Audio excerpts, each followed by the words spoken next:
When positioning your pins for external fixation in the tibia, you can go from anteromedial to posterolateral, or you can go directly anterior to posterior.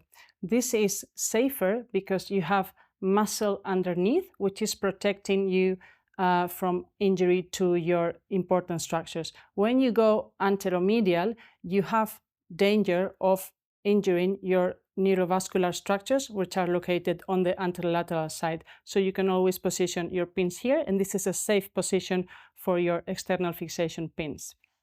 When it comes to the foot, we are very used to using our calcaneal pin, but there are other places in the foot which are safe. One of them would be the talar neck, and also you can use this from the lateral and from the medial side, and you can use the same diameter pins as the ones that you're using for the tibia, so 5 or 6 diameter pins.